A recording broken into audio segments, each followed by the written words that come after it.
అండి welcome back to my channel. So ఇవాళ అయితే మంచి యమ్మీ కర్రీ అయితే చూపిస్తాను.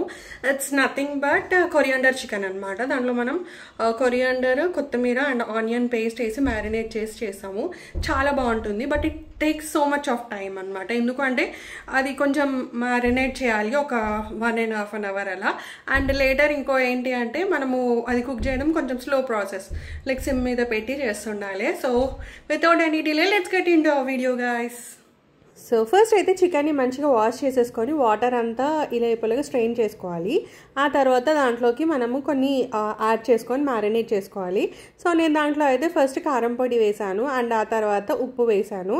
ఇదేంటంటే 1 kg చికెన్ అండి. బట్ నేను టోటల్ చికెన్ చేయట్లేదు, దీంట్లో హాఫ్ చేస్తున్నాను, ఇంకా హాఫ్ వేరే కర్రీ అయితే చేస్తాను. సో అలాగే కొంచెం పసుపు కూడా వేసుకోవాలి. అండ్ తర్వాత జీరా పౌడర్, ధనియా పౌడర్ అండ్ కొంచెం గరం మసాలా, ఇవి 3 అయితే ఒక్కొక్క స్పూన్ అయితే వేసేస్తున్నాను. ఎందుకంటే ఇవి వేసి మ్యారినేట్ చేస్తే టేస్ట్ అనేది చాలా బాగా వస్తుంది. సో అలాగే మనం కొంచెం అల్లం వెల్లుల్లి పేస్ట్, ఇది ఫ్రెష్గా ఉంటే టేస్ట్ ఇంకా సూపర్ ఉంటుంది. సో కొంచెం పైనుంచి ఇట్లా ఆయిల్ వేసేసి ఇది మంచిగా మొత్తం మసాలాలన్నీ చికెన్ పీస్కి పట్టేలాగా మంచిగా కలుపుకోవాలండి. సో ఇలా మ్యారినేట్ చేసుకుంటేనే బాగుంటుంది టేస్ట్. అండ్ ప్రతి పీస్కి మనకి ఇలా ఉప్పు కారం అనేది మంచిగా పట్టుకోవాలన్నమాట. సో అప్పుడే బాగుంటుంది. అండ్ అలా అయిపోయిన తర్వాత దాన్ని కొంచెం మూత పెట్టేసి నేనైతే ఒక 1 hour పాటు ఫ్రిడ్జ్లో పెట్టేశానండి.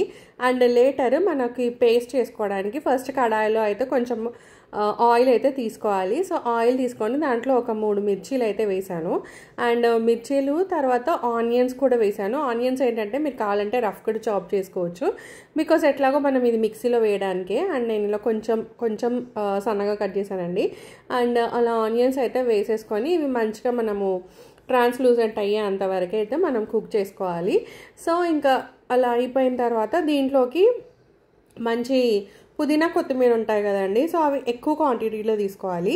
అండ్ బేసికలీ ఇంకా ఏంటంటే కొత్తిమీర ఏంటంటే మంచిగా ఒక 2 కట్టలు అయితే వేసేస్తే సూపర్ టేస్ట్ ఉంటుంది అనమాట. ఇది యాక్చువల్గా my mother use to do అనమాట ఈ రెసిపీ. నాకైతే చాలా ఇష్టము. సో ఎగ్జాక్ట్లీ సేమ్ తను ఎలా చేసిందో అలాగే చేశాను నేనైతే. అండ్ ఇది చూస్తున్నారు కదా, ఆనియన్స్ మంచిగా ఇట్లా బ్రౌన్ అయిపోయినాయి. సో ఇలా బ్రౌన్ అయిపోయిన తర్వాత దీంట్లోకి ఏంటి అంటే మనము కొంచెం ఉప్పు యాడ్ చేసుకోవచ్చు అండి. కాకపోతే అందులో వేసేసాం కదా అని అనుకుంటే ఇంకా లైట్ తీసుకోవడం బెటర్, లేకపోతే ఉప్పు కూడా యాడ్ చేసుకోవచ్చు. అండ్ లేటర్ దీంట్లోకి అయితే కొత్తిమీర, నేను ఒక కట్ట మొత్తం కొత్తిమీర వేసాను. అండ్ ఒక కట్ట కొంచెం ఎక్కువనే పుదీనా అయితే వేసాను. మంచిగా పుదీనా అంతా తెంపేసి వాష్ చేసేసి కొంచెం వాటర్ అంతా స్ట్రెయిన్ అయ్యేలాగా స్ట్రెయిన్ చేసేసుకొని ఇంక ఇలా వేసేసుకోవాలి. సో ఇవి వేసేసుకున్న తర్వాత ఎక్కువసేపు ఉంచకూడదండి, ఎందుకంటే ఆకుకూరలు కదా, సో ఎక్కువ ఉంచకూడదు.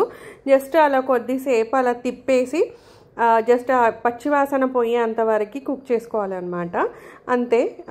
ఆ తర్వాత దీన్ని ఏంటి అంటే కొంచెం చల్లార్చుకోవాలి. సో ఫైనల్గా అయితే ఇలా అయింది. అండ్ చల్లార్చుకున్న తర్వాత దీన్ని మిక్సీ పట్టేస్తున్నానండి నేనైతే.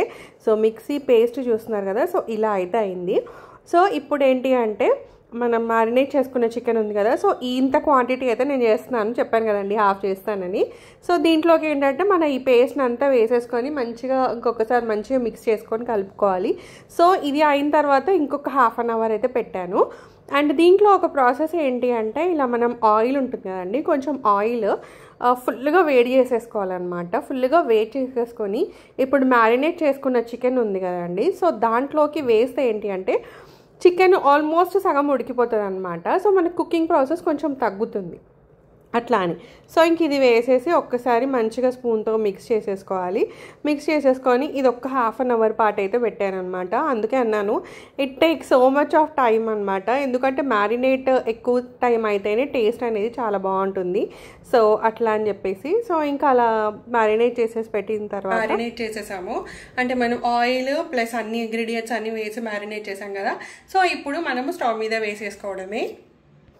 సో ఇలా కొంచెం ఆయిల్ అయితే వేసాను, ఎందుకంటే ఆయిల్ ఎక్కువ పట్టదు, ఆల్రెడీ మనం చికెన్లో వేసేసాం కదా. అండ్ ఆయిల్ కొంచెం హీట్ అయిపోయిన తర్వాత ఇదైతే వేస్తున్నాను. నేనైతే ఇదే కడాయిలో చేస్తానండి. కడాయి ఏంటంటే కొంచెం పెద్దగా ఉంటే బాగుంటుంది. సో నేను చేసే క్వాంటిటీకి ఈ కడాయి అయితే సరిపోతుంది. సో అలా అని చెప్పి చేస్తున్నారు. అండ్ మొత్తం వేసేసిన తర్వాత ఫస్ట్ ఒక 2 minutes ఏంటంటే హై మీద పెట్టాలి. సో దట్ కొంచెం చికెన్ అనేది మంచిగా ఇట్లా ఊరుతుంది అనమాట, మగ్గడం అంటారు కదా, అట్లా అవుతుంది.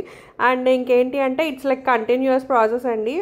మనం కలుపుతూ ఉండాలి. అండ్ ఇది మూత పెట్టుకోకుండా కుక్ చేస్తేనే బెటర్. మూత పెడితే ఏంటంటే మళ్ళీ అంత ఇట్లా వాటరీ అవుతుంది అనమాట. సో అలా మూత పెట్టకుండానే నేను సింపుల్గా అలా పెట్టేసి అక్కడే నిల్చొని మిడిల్లో కలుపుతూ ఉండే అనమాట.